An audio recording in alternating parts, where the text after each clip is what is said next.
Welcome to the College Football Survivor Show, where playoff survival is always on the line. Here's Shehan Jeyarajah and Bobak Hayeri. Hey everybody, this is the College Football Survivor Show, where we're all about the race for the College Football Playoff Championship.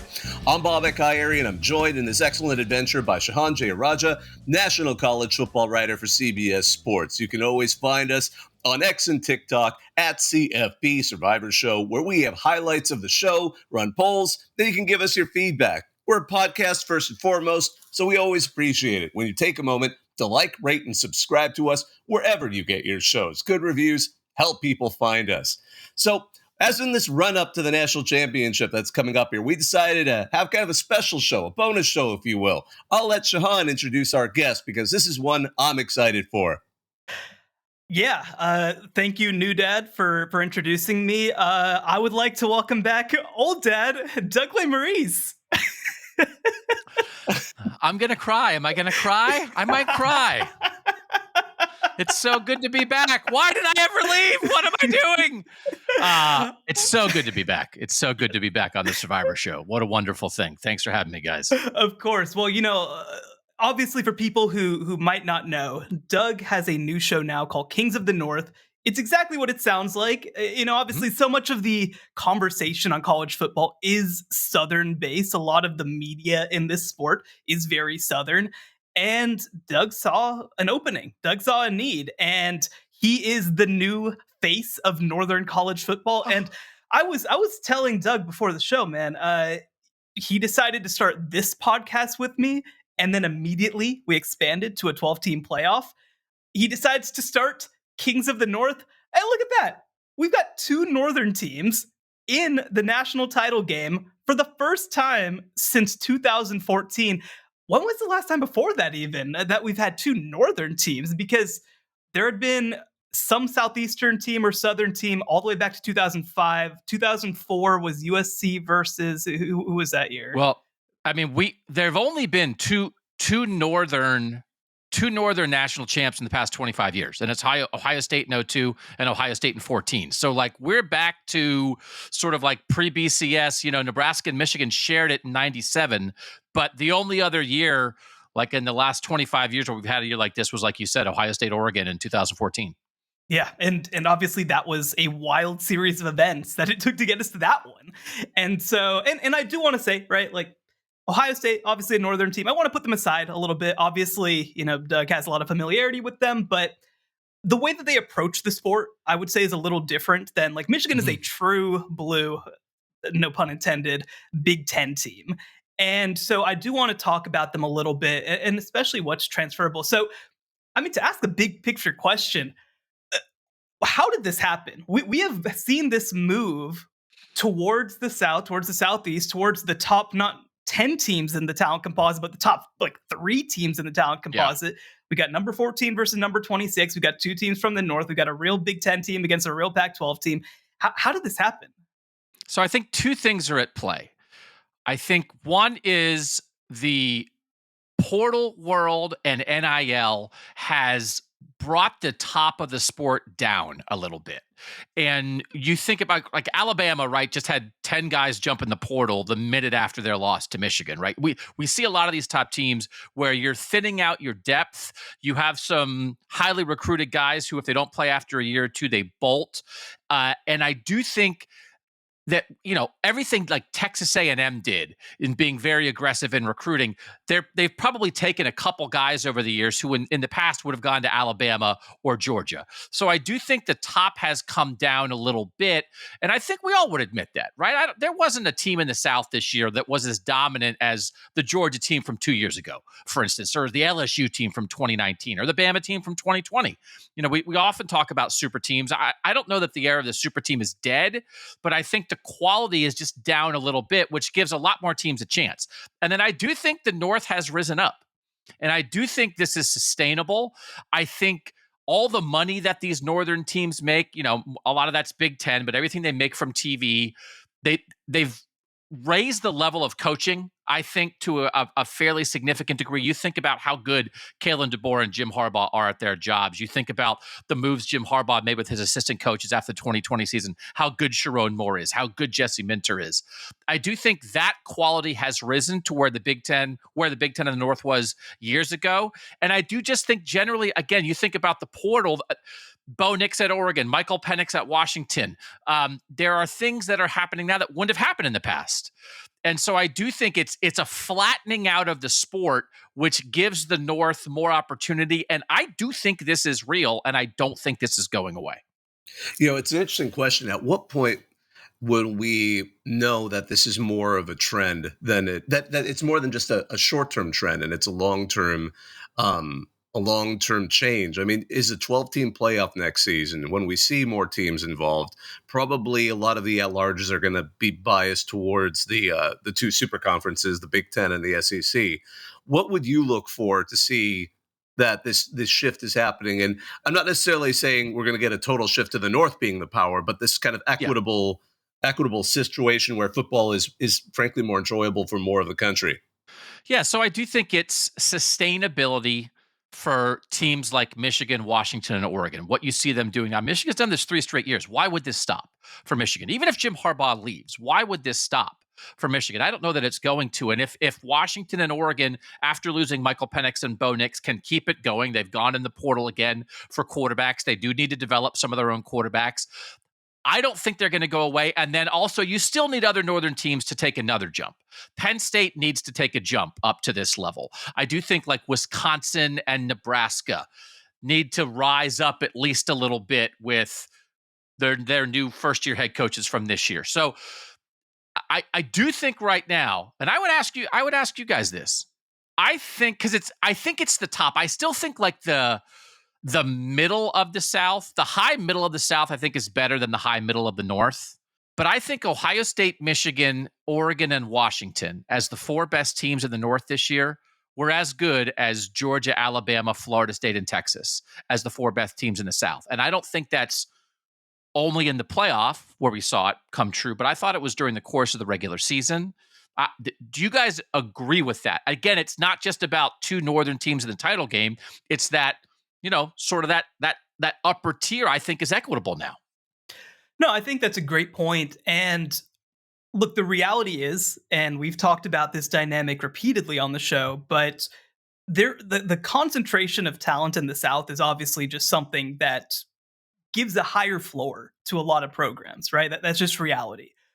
But I do think that when you look at, you mentioned the top teams. I mean, there was a time when it felt like the SEC was going to get 2 of the top 3 teams in the entire country, whether or not they won the national championship. Like they were just, 2 of the top 3, 3 of the top 5, 4 of the top 8. And we've reached a point where obviously with Michigan, they're a mainstay in that top group. I think with Ohio State, they've been a mainstay in that group. And then you add, like you mentioned, Oregon and Washington. Penn State's been a mainstay in the top 10 at this point.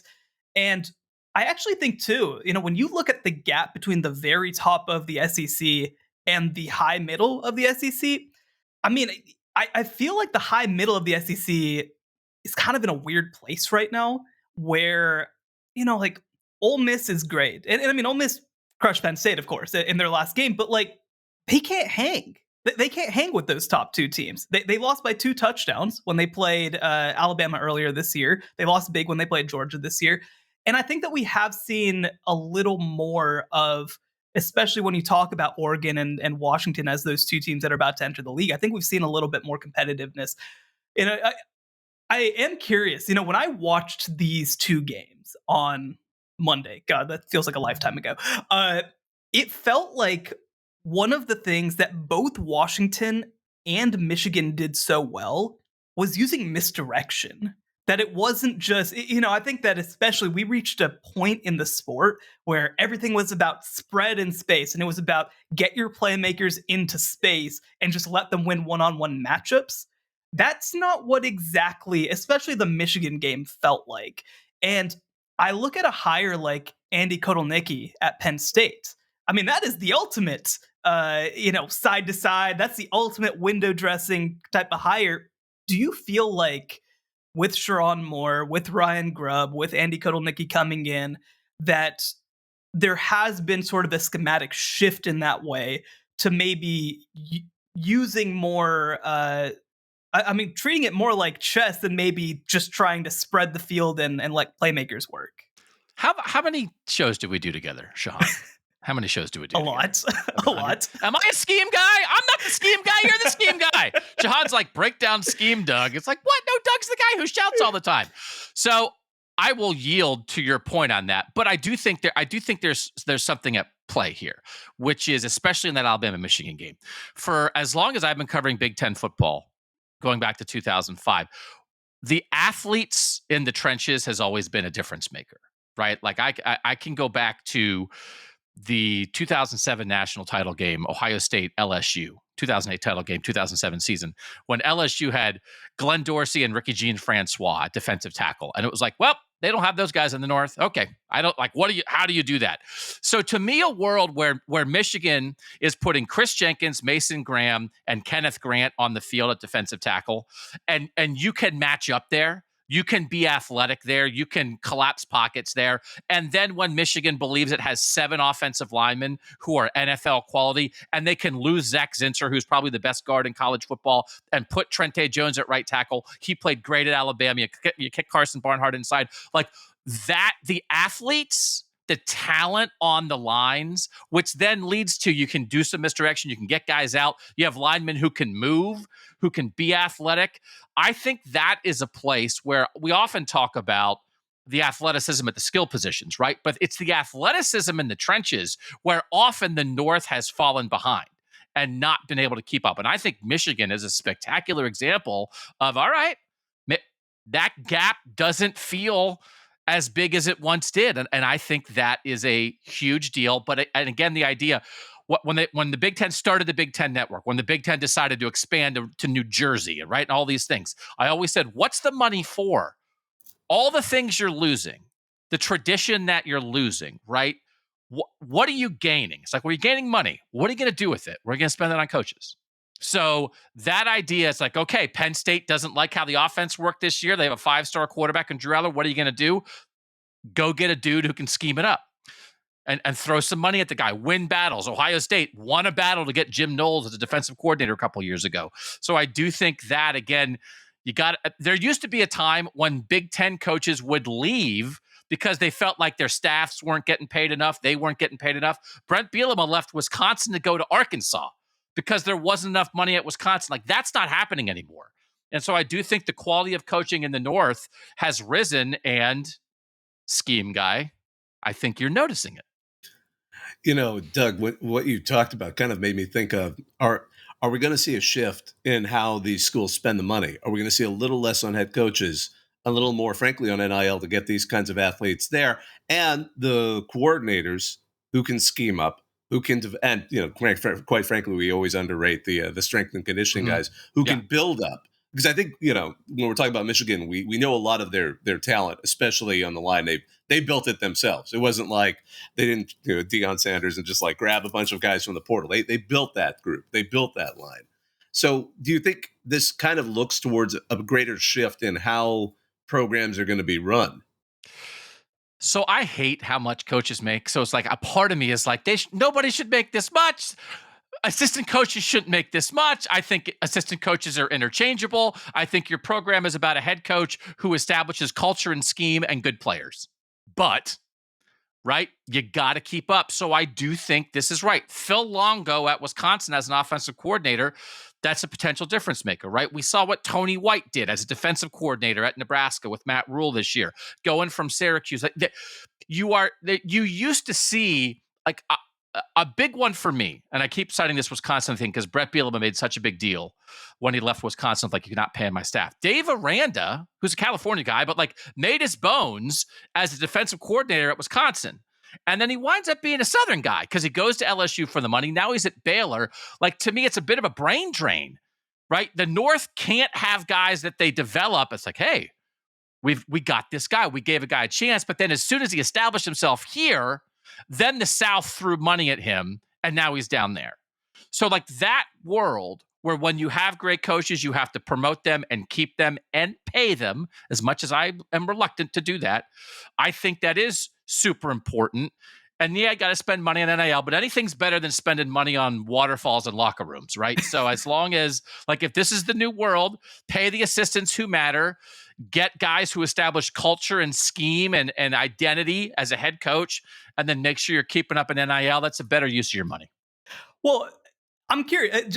Again, I said we didn't want to talk too much about Ohio State because they're a little bit of a different animal, but like, you still, after watching what Jim Knowles did this year and after watching what Ryan Day didn't do this year, you still have kind of that opinion that these are just middle managers who are interchangeable?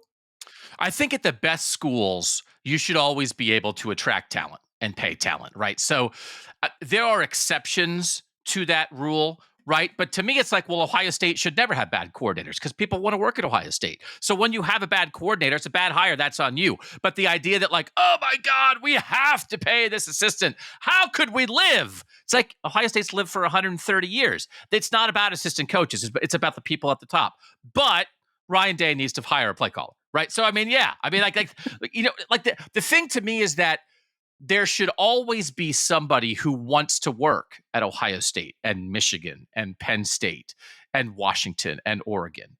So don't wrap yourself in get confused and think our success is built on this assistant coach, right? And we have to pay that assistant $4 million. There has to be a line. There has to be a line. And it still starts with, like, head coaches in the end, as much as like Nick Saban, right? People don't like what head coaches make. Nick Saban's worth $40 million to Alabama, isn't he? I mean, could you put what for sure. Like, how can you put a price on that? But there's he's the poster child for, you know, a northern team letting a coach go. I mean, let's be honest exactly. Here. True. The guy's from West Virginia, made his bones at Toledo with the Cleveland Browns, Michigan State, and then he should be the head coach at Ohio State. What are we talking? Let's go back and build that counterfactual. What if Nick Saban, 1998, beats Ohio State at Michigan State, and Ohio State's like, that's it. Cooper's not getting it done. Nick Saban, you're our guy. Why did that? I never thought of that before. Why did that happen? You can't fire John Cooper.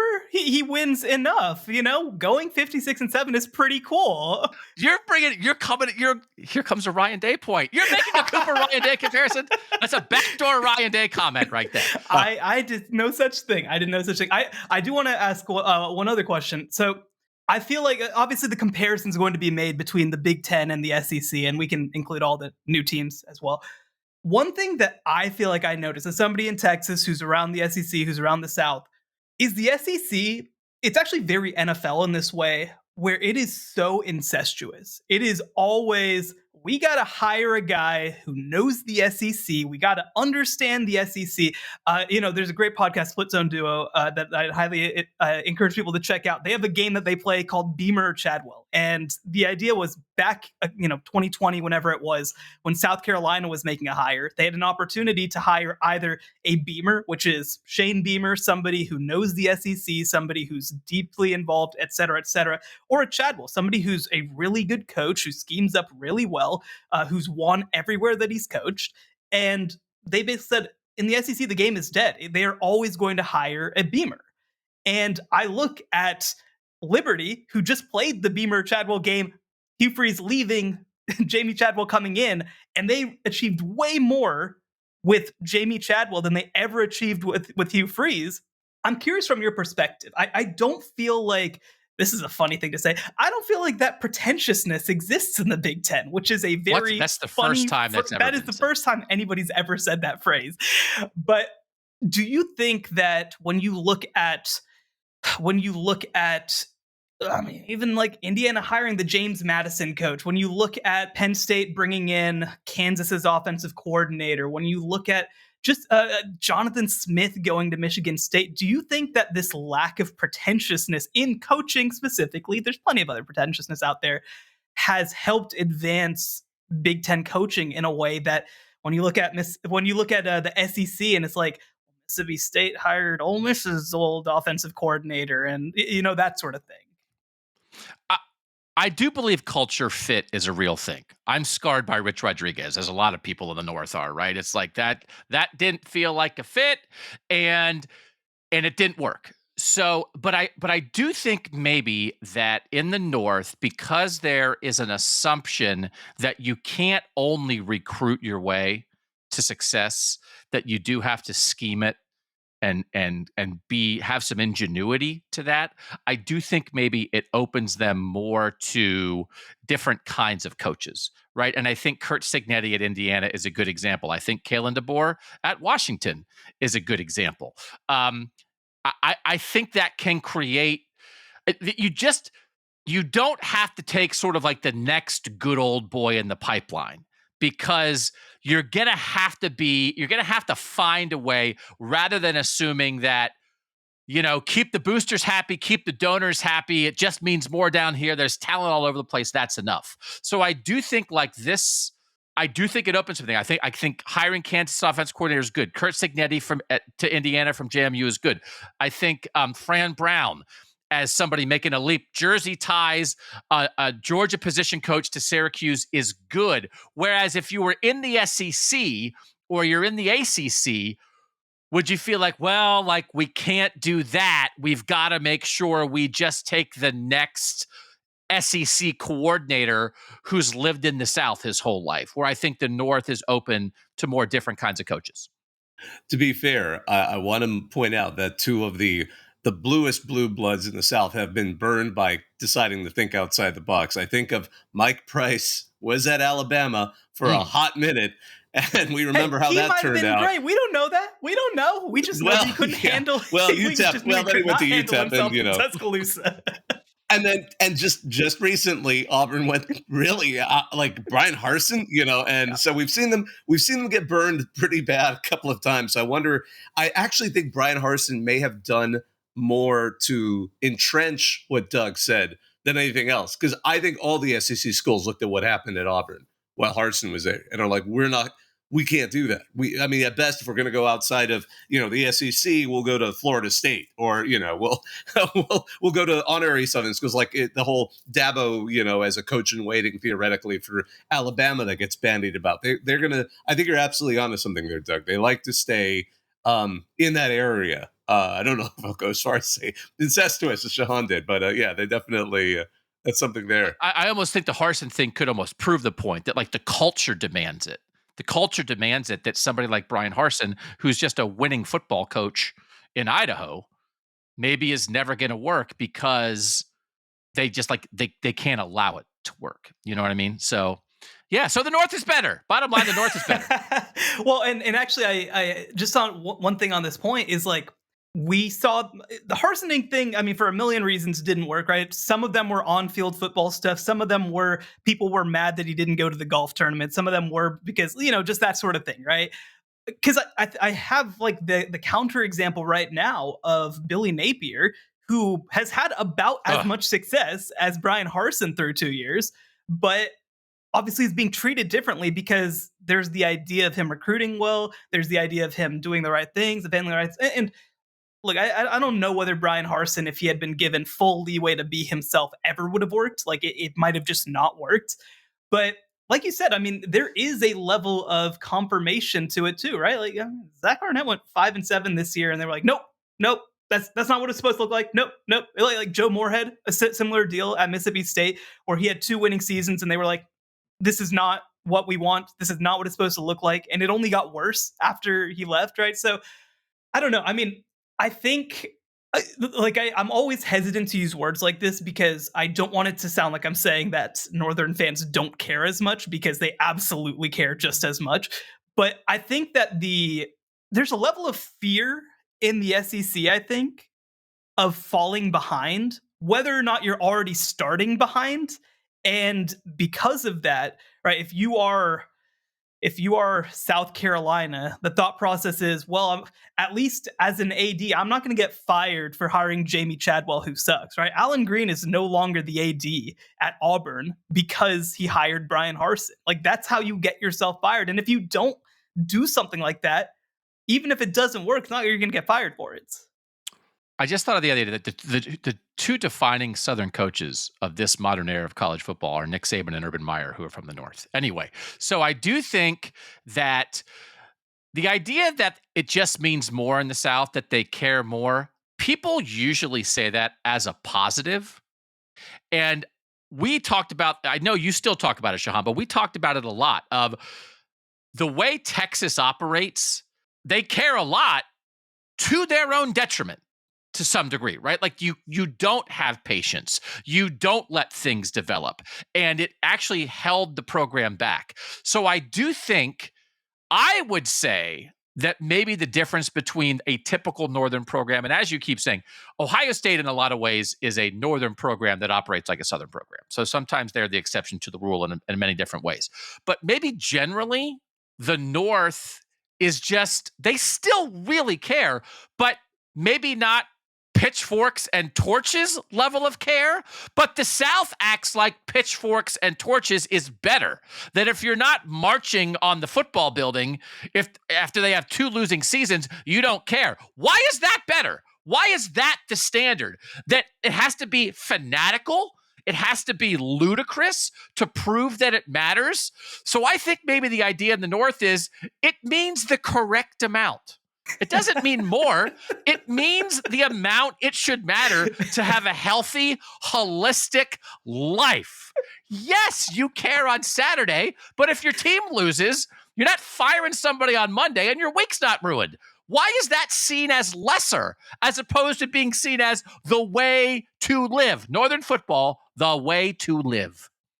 You know, you made me think of one of the other incidents that I don't know if it was a defining moment for the passion in the SEC, but after one okay season, Lane Kiffin leaves Tennessee to go to USC, and there's like a minor disturbance on campus, which Tennessee fans like to downplay. But I remember when it occurred, it was like they're burning things. Well, you know, Yeah. he was there for one season, and I always want, you know, this might actually go into a question I have for you, just because I know it's Kings in the North, and I love this idea. I love the concept of it.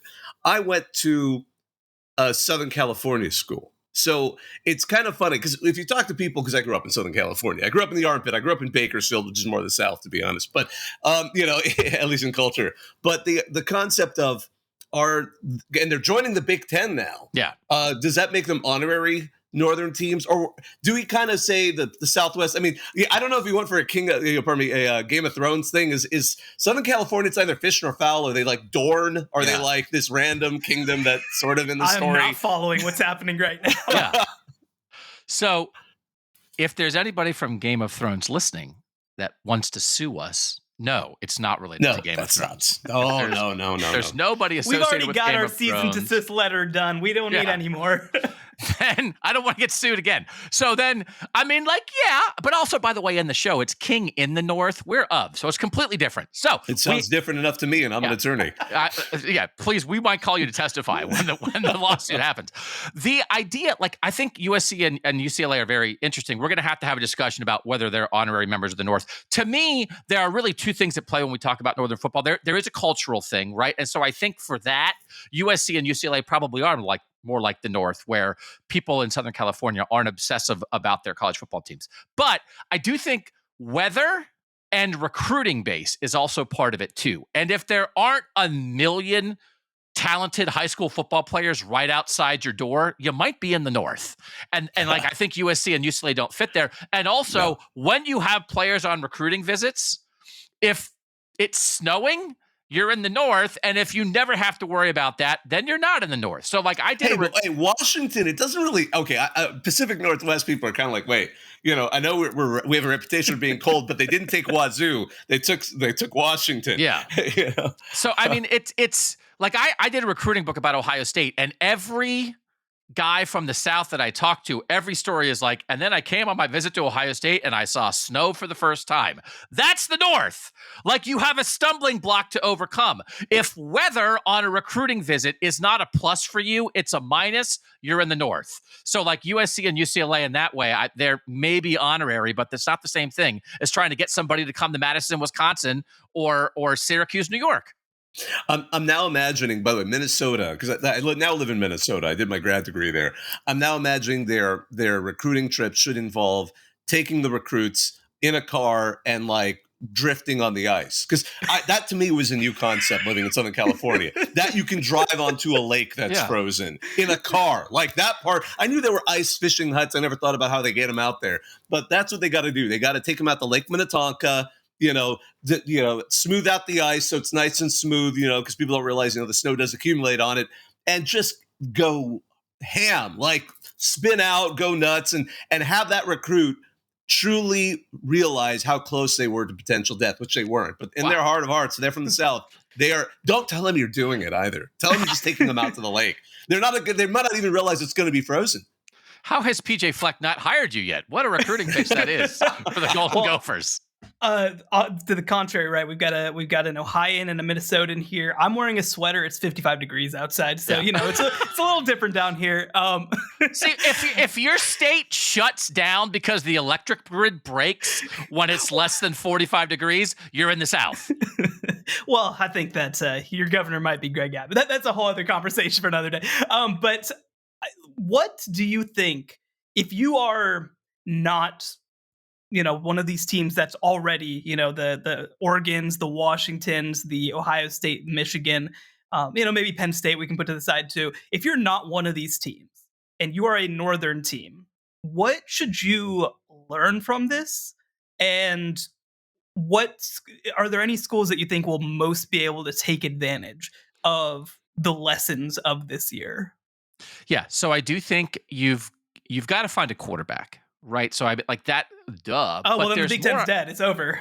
Yeah. But there's more opportunities to try to find quarterbacks in different ways. Right. And so for Minnesota to go get the New Hampshire quarterback and for Indiana to go get the Ohio University quarterback and like that kind of thing, you do have to find that. But one of the clear lessons from this is in the portal world, you still do, I think, for most of these Northern teams, you have to develop your own guys. I checked the top 35 players, the guys who play like more than 200 snaps for both Michigan and Washington. For Washington, 31 of those 35 guys are 4th, 5th, or 6th year players. So Washington is so old. Cincinnati, when it made the playoff, was so old. And so there's Michigan really is a pretty darn talented team. Washington has a lot of 5th and 6th year developed guys.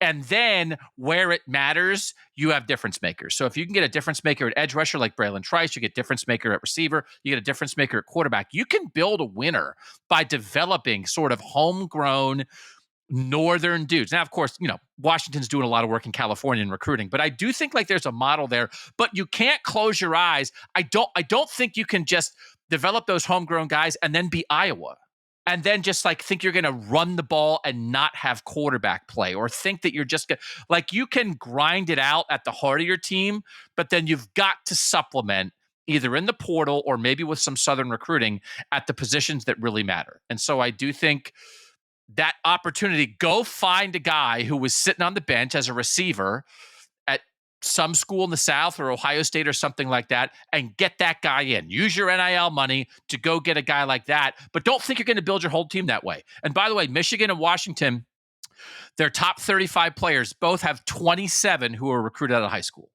So that's 8 portal or junior college guys. For Michigan, it's 8 portal guys. For Washington, it's 6 portal, 2 junior college guys. That's 80% of your team that's high school recruits. So don't think you're building a champion in the portal, but smartly use your NIL to supplement where it really matters. So that brings up an interesting question. Does Colorado qualify as a Northern team? It seems like they absolutely do. We took Deion right away. Yeah, they're in the mountains, man. And they have Deion. We're like, yeah, they're in the north. Big 12 country, baby, and Northern program. Maybe Deion doesn't realize it, but oh yeah, we did a lot of Colorado talk this year. At least in the first month. I love this because your show is going to cover, as it expands, it's covering now, especially next season, at least several conferences, and the Big 12 is absolutely going to be part of it with Utah and Colorado in there. Those two are going to be lovely to see in there. And BYU, BYU was already there. What am I saying? And Cincinnati and Iowa State and West Virginia. We have a lot of Big 12. We have the best. The North has the best program in the Big 12. Do you guys not agree that Utah is going to be the best football program in the Big 12? Like, go North. I think they will in 2024. It's going to be more complicated after that, but definitely in 2024. Yeah. So yeah, The North is coming. Watch out. Sorry, I just saw, speaking of the North, I just saw that apparently Pete Thamel tweeted that Boise State is the favorite to land Malachi Nelson through the portal. Oh, wow. To potentially... That's another example of this. Yeah. Yes. Like, those are absolute places where Northern schools need to win. Where did Malik Murphy end up? He ended up at Duke. At Duke. I was disappointed in that because I think those are examples of guys like that's absolutely Malik Murphy should have been at Pitt or something, right? Like that. You've got to go find those guys. But Malachi Nelson for Boise State, that's tremendous. That's how it works, baby. So let's get you out of here on this. We got 2 Northern programs. They're playing for a national championship. You've gotten a chance to watch them all year. We have, by the way, our preview coming out tomorrow on Friday, January 5th. I don't know. I can't keep the day straight. It has been quite a week. But when you look at this matchup, clash of styles, clash of coaching staffs, completely different backgrounds, built very different ways in a lot of ways. How do you see this game going?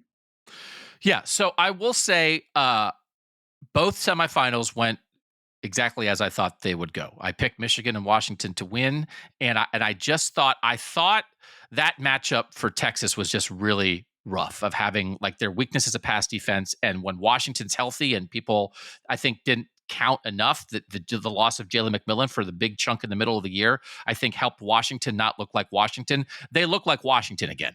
And so when you evaluate Washington statistically, when you look at the different inside numbers and that kind of thing, there's so much of that's the team that didn't score an offensive touchdown against Arizona State. Like that's not who they are anymore. So this is also probably the best pass defense they faced. Like again, the weakness of Texas, either Michigan or Alabama was going to be much better in terms of the corners they put out there.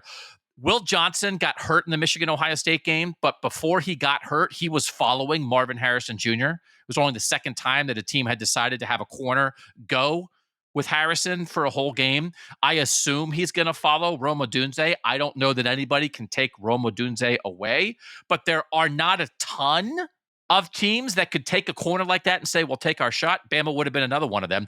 So I do think it comes down to whether Washington can do its thing.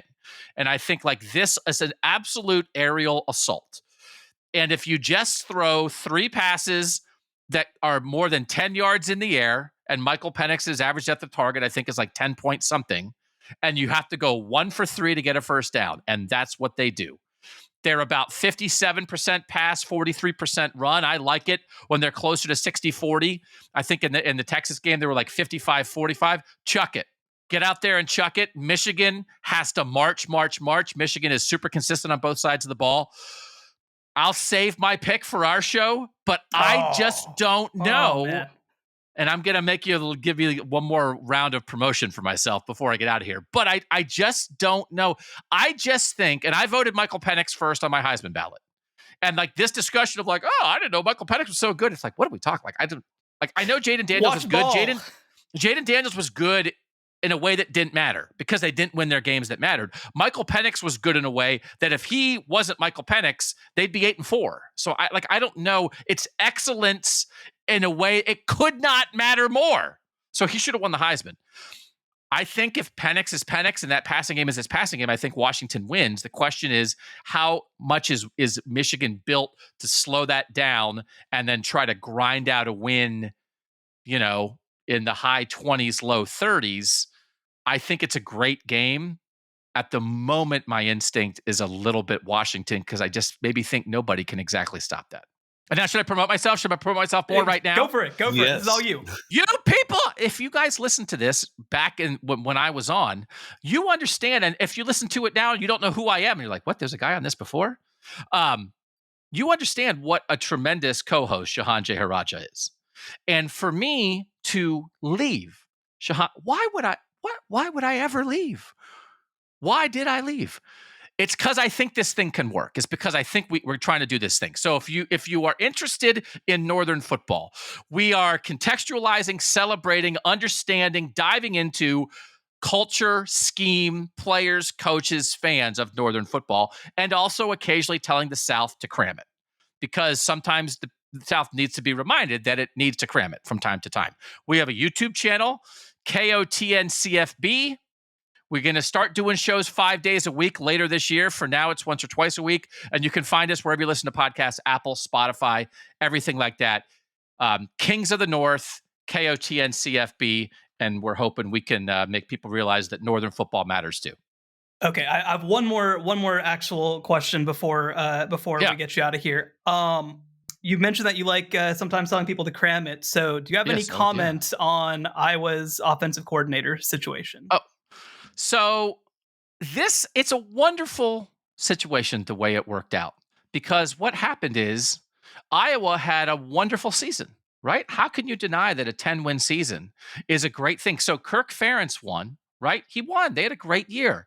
Iowa fans won in a lot of ways, right? They had a lot of Saturdays to celebrate.